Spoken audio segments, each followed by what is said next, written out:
அன்றைக்கி ஒரு நாள் நம்ம போன இடம் தான் கோயம்புத்தூரில் இருக்கக்கூடிய ஒரு பெரிய காலேஜான Rathinam arts and science college. So இங்கே போனதும் அவங்களே ஒரு பஸ்ஸில் பார்த்தீங்கன்னா அவங்க காலேஜை சுற்றி காமிக்க ஆரம்பித்தாங்க. ஸோ என்ட்ரன்ஸ்லேருந்து நம்ம போக ஆரம்பித்தோம். ஸோ இதுதான் ரத்னமோட மெயின் பில்டிங்கே. ஸோ அப்படியே கொஞ்சம் கொஞ்சமாக அவங்களோட காலேஜ் வேன்லேயே பார்த்தீங்கன்னா நம்மளை உள்ளே கூட்டிகிட்டு போயிட்டு இருந்தாங்க. இதுதான் சாணக்கியா பிளாக்கு. அது மட்டும் இல்லாமல் ரத்னம் காலேஜ் பார்த்தீங்கன்னா லாஸ்ட் இயரில் நேக்கில் பார்த்தீங்கன்னா A++ கிரேட் வேறு வாங்கியிருந்தாங்க. கோயம்புத்தூர்லேயே ஒரு பெரிய காலேஜ்னு கூட சொல்லலாம். உங்களுக்கு பார்த்தாலே தெரியும். ஏன்னா மற்ற காலேஜ்லாம் பார்த்தீங்கன்னா ஒரு 10 ஏக்கர் 8 ஏக்கர் அப்படி இருந்துகிட்டு இருக்கும். இந்த காலேஜ் பார்த்தீங்கன்னா கிட்டத்தட்ட ஒரு 70 ஏக்கரில் இருக்குது. அப்படி இந்த 70 ஏக்கருக்குள்ளே என்ன தான் இருக்குது அப்படின்னு நீங்களும் கேட்டிங்கன்னா நிறைய ஐடி கம்பெனிஸ் உங்களுக்கு காலேஜுக்குள்ளேயே இருக்குது. ஸோ நீங்கள் படிச்சுக்கிட்டு இருக்கும் போதே பார்த்தீங்கன்னா ஐடி கம்பெனிஸ்க்கு ட்ரைனிங் போகிற மாதிரி நிறையா கோர்சஸ் ஆஃபர் பண்ணுறாங்க.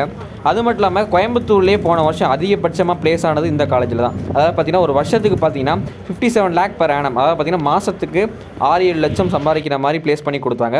இது வந்து ஒரு பெரிய நம்பர்னே கூட சொல்லலாம். அதை தான் அந்த போர்டில் நம்ம பார்த்துக்கிட்டு இருக்கோம். 58 லட்சம் 3 பேர் ப்ளேஸ் ஆகியிருந்தாங்க. ஸோ நிறையா பிளாக்ஸ் இருக்குது.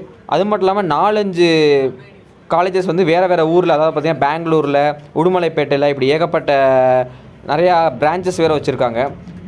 ஒரு லார்ஜ் நம்பர் ஆஃப் ஸ்டூடெண்ட்ஸ் படிக்கக்கூடிய ஒரு காலேஜ்னு சொல்லலாம். ஸோ இந்த காலேஜில் நீங்கள் படிச்சிங்கன்னா டெஃபினட்டாக பிளேஸ்மெண்ட் வைஸ் நீங்கள் எதுவுமே காம்ப்ரமைஸ் பண்ண மாட்டாங்க. கண்டிப்பாக ஒரு நல்ல இடத்துல பிளேஸ்மெண்ட் பண்ணி கொடுத்துருவாங்க.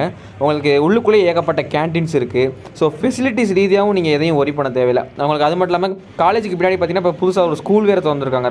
ரத்னம் ஸ்கூல்னு சொல்லிட்டு சின்னதாக ஒரு ஸ்கூல் வேறு திறந்துருக்காங்க. ஸோ கம்ப்யூட்டர் கோர்ஸ் நீங்கள் எடுக்கிறதா இருந்தால் கண்டிப்பாக ரத்னம் ஒன் ஆஃப் த பெஸ்ட் சாய்ஸ்னு கூட சொல்லலாம் மற்ற காலேஜை கம்பேர் பண்ணும்போது.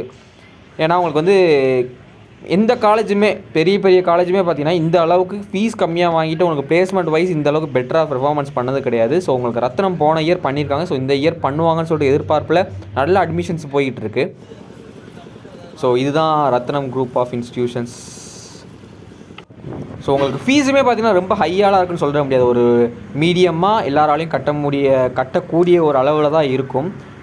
ஒரு கோர்ஸ்னு எடுத்துக்கிட்டிங்கன்னா உங்களுக்கு வந்து ஒரு வருஷத்துக்கு பார்த்தீங்கன்னா 80,000 90,000 அந்த மாதிரி தான் இருக்கும். ரொம்ப லோன் சொல்ல முடியாது, ரொம்ப ஹைன்னு சொல்ல முடியாது. உங்களுக்கு ஆடிட்டோரியமு எல்லாமே உங்களுக்குள்ளே வந்து ஏகப்பட்ட லேப்ஸ் இருக்குது. ஸோ ஃபெசிலிட்டிஸ் ரீதியாக காம்ப்ரமைஸ் எதுவுமே ஆகாது. உள்ளுக்குள்ளே ஏகப்பட்ட கேண்டீன்ஸ். அது மட்டும் இல்லாமல் இது ஒரு கோஎட் காலேஜ் தான்.